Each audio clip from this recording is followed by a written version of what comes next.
नमस्कार दोस्तों।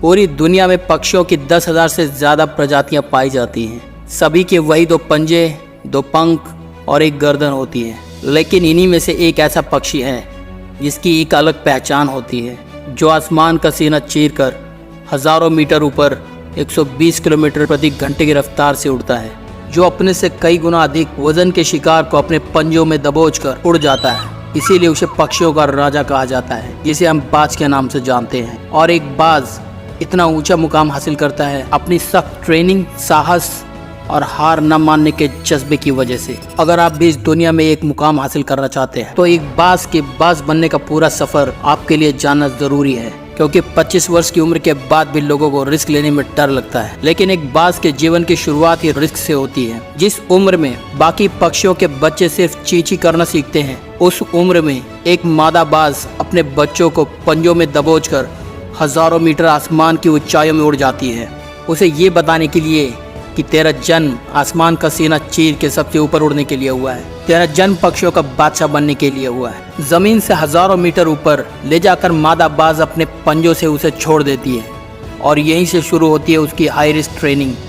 वो चूजा जमीन की तरफ तेजी से गिरने लगता है और थोड़ा नीचे आता है तो उसके पंख खुलने लगते हैं। नीचे आते आते वो अपने पंख फड़फड़ाने लगता है, लेकिन अभी तक उसने उड़ना नहीं सीखा है। वो जमीन से कुछ ही ऊपर होता है।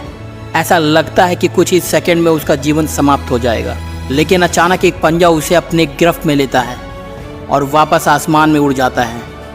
वो पंजा होता है उसकी माँ का, जो उसके पीछे उड़ रही थी। उसकी ये ट्रेनिंग तब तक चलती रहती है जब तक वो उड़ना सीख नहीं जाता। इतनी हाई रिस्क ट्रेनिंग होने के बाद इस दुनिया को एक बाज मिलता है। बारिश के वक्त जब सारे पक्षी आश्रय की तलाश करते हैं, तब यही बाज उसी बारिश में आसमान को चीरते हुए ऊपर निकल जाता है और बादल से कहता है, तो बरस ले कितना बरसेगा। एक बाज की उम्र लगभग 70 साल की होती है। जब वह 40 साल का होता है, तब एक परेशानी उसकी ज़िंदगी में मौत बनकर आती है, जो आपकी परेशानी की तुलना में बहुत बड़ी होती है, क्योंकि 40 साल की उम्र में बाज की चोंच इतनी मुड़ जाती है कि उसे शिकार निगलने में बहुत परेशानी होती है। उसके पंख भी भारी हो जाते हैं और छाती से चिपकने लगते हैं, जिससे उसे उड़ना बहुत मुश्किल हो जाता है। उसके पंजे लंबे और लचीले हो जाते हैं, जिससे वो शिकार को सही से पकड़ नहीं पाता है। जिसके बाद एक बाज के पास सिर्फ 3 ही रास्ते होते हैं।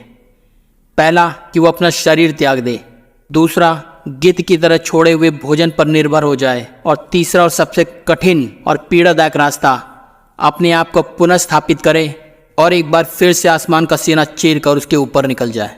और एक बाज इसी तीसरे रास्ते को चुनता है और अपने पास की एक सबसे ऊंची चोटी पर जा पहुंचता है। वहां पर अपना घोंसला बनाता है और फिर शुरू होता है परेशानियों को जड़ से उखाड़कर आसमान में उड़ने का सफर। वह अपनी चोंच को एक चट्टान पर मार मार कर तोड़ देता है, लहूलुहान हो जाता है और इंतजार करता है नई चोंच के आने का, और उसके बाद अपनी नई चोंच से अपने पंजों को काट देता है और फिर इंतजार करता है नए पंजों के आने का।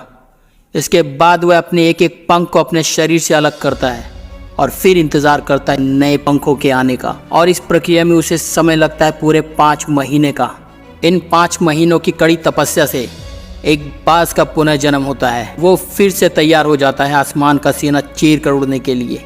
जो 3 रास्ते बाज के पास थे, वही 3 रास्ते आपके पास होते हैं, लेकिन कुछ लोग पहले रास्ते को चुनते हैं और परेशानियों के तले दबकर सुसाइड कर लेते हैं, और ज़्यादातर लोग दूसरे रास्ते को चुनते हैं और परेशानियों का बोझ पड़ते ही अपने लक्ष्य को छोड़कर एक नॉर्मल लाइफ जीने लगते हैं। और कुछ वो लोग भी होते हैं जो इन परेशानियों को लात मारकर अपनी मेहनत के दम पर बाज की तरह आसमान की बुलंदियों को छूते हैं। दोस्तों, बाज का ये संघर्ष हमें बहुत बड़ी सीख देता है कि अगर रिस्क लेना पड़े तो लो, और अपने फील्ड में अपने आप को इतना ट्रेंड कर लो कि उस फील्ड में आपसे ऊपर उड़ने के बारे में सोचकर लोगों के पसीने छूट जाएं।